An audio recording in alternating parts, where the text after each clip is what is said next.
y'all, what's good, beautiful people? It's your girl Tay, and I'm here yet again with another update video.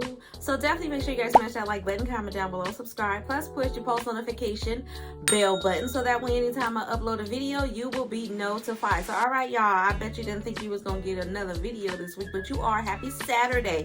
We are skipping over Friday because I had way too many meetings to take care of with work, and I just wanted to be focused. And yeah. So anyways, jumping into the news, you guys, the student loan application is live and in color, and I wanted to make sure to come on and tell you guys about that. So I found this article published by Business Insider. It says student debt could be canceled as early as October the 23rd. Now, considering what today is, well, when you guys are seeing this video, is going to be the 22nd, which means the 23rd is a Sunday, and to have your debt or some of your debt canceled that fast, to me, is a miracle. I'd be shocked if it actually happens. It says a federal judge dismissed a lawsuit filed by GOP-led states seeking to block student debt relief, but the states filed an appeal requesting the relief to be paused by October 22nd at 9 a.m. That would be one day before the earliest Biden indicated he would start discharging the loans. Now, to skip off of that, let's head on over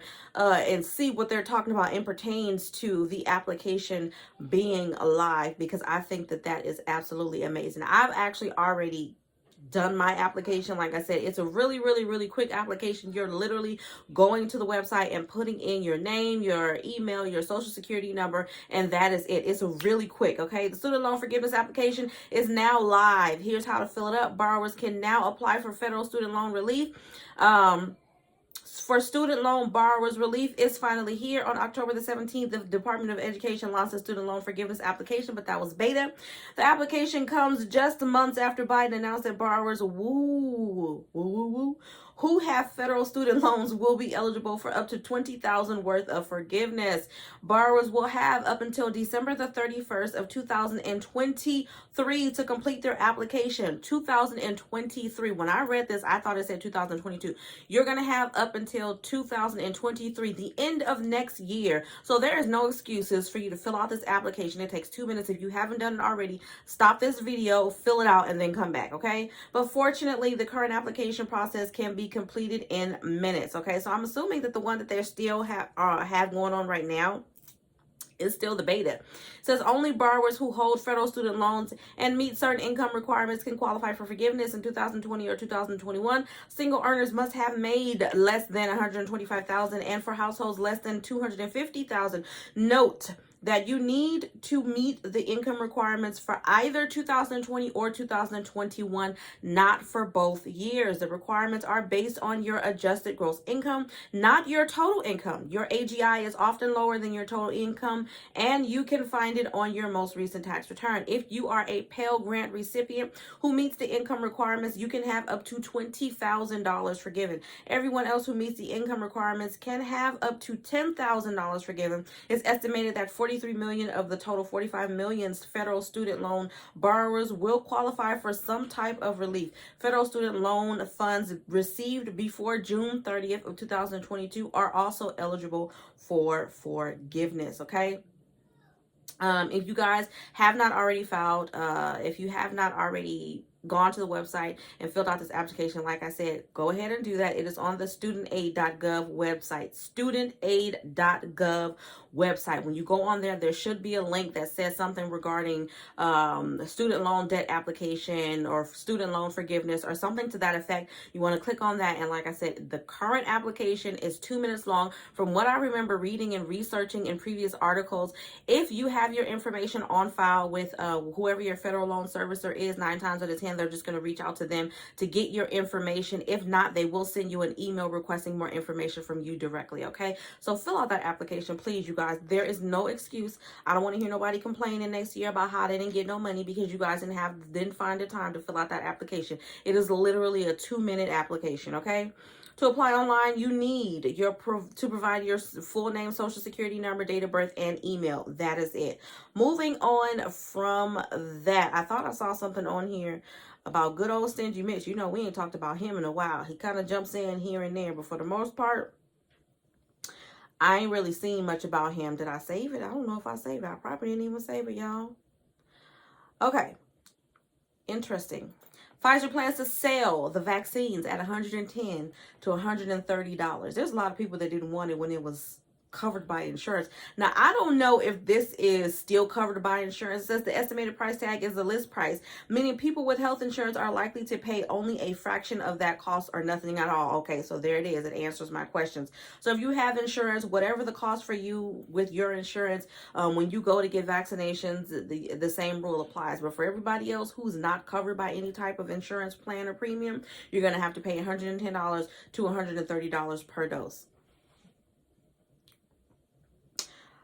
Pfizer plans to sell the vaccine it developed with BioNTech, okay, for teens and adults once the U.S. government stops paying for them, the company said. The estimated price for the Pfizer's medication with other adult vaccinations such as for hepatitis and shingles, which can range from as little as $13 to more than $200 according to the Center for Disease Control and Prevention. The $110 to $130 price tag is the list price, meaning people with Medicare or private health insurance would most likely pay a fraction of the cost or nothing at all, said Cynthia Cox, Vice President and Director for the program on the Affordable Care Act for KFF. Also known as the Kaiser family. Foundation insurers, Cox noted, have been expecting the price to be around 100 buckaroos, okay? Pfizer said the price takes into account the value of the vaccine as well as cost it takes to make it. The shots will be packaged in a single-dose vial, the company said, rather than the multi-dose vials that have been used throughout the pandemic. Cox said that once the federal government stops paying for the medications, people will most likely need to get the medications administered at an in-network pharmacy or clinic. Otherwise, they might be on the hook for the full list price. Y'all let me know what y'all think. Y'all already know how I feel about it.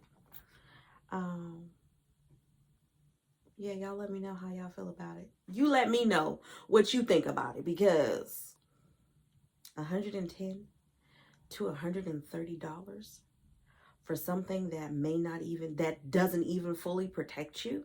Let's be realistic about the situation. There are plenty of people that have came out and said that they felt worse after getting it than they did before. There are some that said that they were absolutely fine. So I'm not here to spread any negativity. I'm just saying facts are facts. Some people had a good experience with it. Some people did not. And there's no way of knowing whether you're going to be that lucky few that have no side effects or anything whatsoever. And at the end of the day, and I feel this way about all medication in general. Let me make that perfectly clear. It has nothing to do specifically with this. I feel this way about medication in general. I'm not a person that likes to just sit up and take a whole bunch of medication. Of course, I will if it's something that I need in order to sustain my life. But I'm not the person that likes to run to the doctor just for the sake of getting some pills. That's just not me. So, or any type of medication for that matter. So I don't know. Y'all let me know how you feel. Like I said, let me know, because I don't know.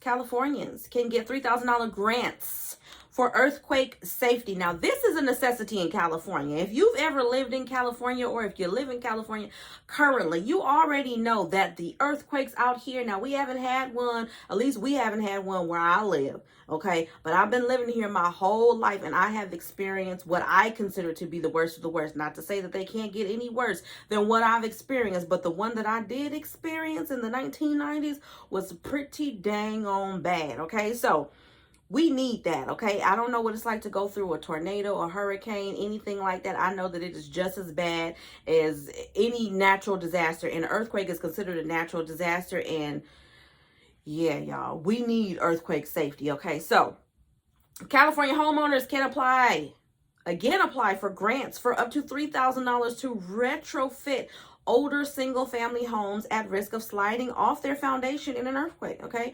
Residents who live in more than 500 zip codes can apply for the program at earthquakebracebolt.com. That's earthquakebracebolt, BOLT.com. Registration lasts through November the 29th. Without the fix, homeowners who endure major damage during a quake can face paying hundreds of thousands of dollars and years of living out of their home while repairs are made and while still paying the mortgage, okay? Homeowner, you know what? Adulting is just, sometimes it just be depressing. You know what I'm trying to say? It's depressing sometimes when you think about all the things that we have to go through. If I knew life was going to be like this as an adult. And I'm not complaining. Let me just make that perfectly clear. I'm not saying that life has been bad. Life has been hard. I've had some days, okay? But what I'm trying to say is, as a child, as a young adult, as a teenager, if I knew then what I know now, I would have made a lot of different decisions in my life. A lot of them. Tell me y'all don't feel what I'm saying right now. Homeowners in California. Earthquakes from the 1971 Sylmar quake to the 2014 Napa earthquake have suffered so much damage. The grants are being paid for with a $80 million allocation from the Federal Emergency Management Agency. The vulnerable homes are typically built before 1980 and especially before the 1940s and have a handful of steps above the ground, okay? There's a problem when the house is attached to the foundation by a flimsy short wall known as a cripple wall that creates a crawl space. This wall and the wood beams that keep the house off the ground often have not been fastened tightly to the foundation. So in an earthquake, the lack of grip between the house and the foundation can cause the house or the home to be shoved off as if the shaking house broken the building's knees. That's an interesting analogy. But anyways, there are an estimated 1.2 million homes in California with this defect. It's like you're pulling the rug out from under the house, said Januel Maffei, a structural engineer and executive director of the Earthquake Brace Plus Bolt program. The program, part of the California Residential Mitigation Program, has helped pay for the retrofits of 17,600 houses since 2014. So if you are a homeowner in the state of California, and if your house fits into this criteria, if you have busted knees on your house, I know that's not what they said, but that's my perception or my interpretation of it. If your house is, if there's a crawl space between the foundation of your house and the ground or whatever it is, you need to contact them as soon as possible, okay? Now, ending off as always with emergency stat maximum benefits for the month of November. And y'all know I wrote it down for y'all because I wanted to be prepared. All right. Emergency SNAP maximum benefits for the month of November. We have Maryland, November the 4th through the 23rd. New Hampshire, November the 3rd, the 18th, and December the 16th. New Jersey, November the 1st through the 5th. New Mexico, November the 1st through the 30th. Oklahoma, we have November the 10th through the 15th. Oregon, November the 10th, 29th, and December the 1st. Rhode Island, November the 3rd. West Virginia, November the 2nd and December the 14th. And then Wisconsin, we're going to end off with November the 19th and January the 7th. Now, really quickly here, for October, I'm going to try to skim through and give you guys the names of the states that are still waiting for payouts for October, okay? California, of course, we won't receive our payments until November the 26th or the 19th, depending on what type of case you have. Alabama will be November the 1st. Massachusetts, November the 2nd. DC, regular issuance. Delaware, October the 26th. Hawaii, November the 14th. Illinois, today, starting today, all the way up until the 29th. Guam, you should have received your benefits today as well. Kansas, November the 21st through the 30th. Louisiana, we're looking at tomorrow, the 22nd, and then the final payment on the 29th of October. Maryland will continue until Sunday the 23rd. Michigan will continue until the 24th, which is Monday. New York City will continue until the 27th of October.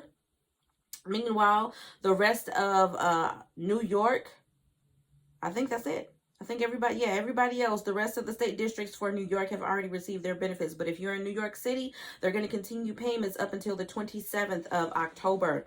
Ohio, October 27th. New Mexico is going to continue until the end of the month. North Carolina is going to be from tomorrow to the 31st of October. Oregon, we have one final payment October the 28th and then another November the 1st. West Virginia, November the 9th. Wisconsin, December the 10th. New Hampshire, today, October the 21st, and then a final run on November the 18th. Utah, October the 29th. Pennsylvania, one final payment tomorrow. Nope. One payment tomorrow, and then they're going to start back up the 25th through the 29th, and then a final run on December the 9th. Vermont, November the 14th. And that is all for the states that have yet to pay out for the month of October, y'all. As always, I hope this information was in some way helpful or useful to you guys at least a little bit. Do me a favor if you haven't already. Don't forget to smash that like button, you guys. It really does help to let YouTube know that you like what I'm doing and y'all want me to stick around. I know y'all want to see me and I want to continue to see me and help me see you. I don't know if that made any sense, but y'all got what I was trying to say. At the end of the day, y'all, as always, I'm going to have you choose. Let's see here. Let's do white.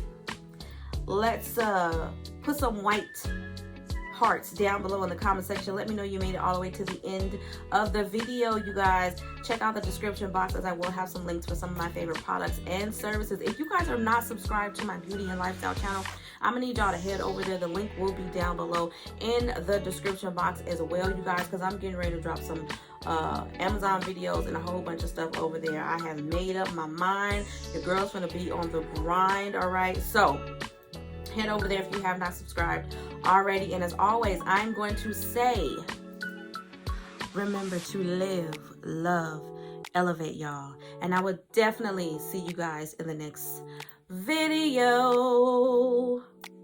Peace, y'all. Bye.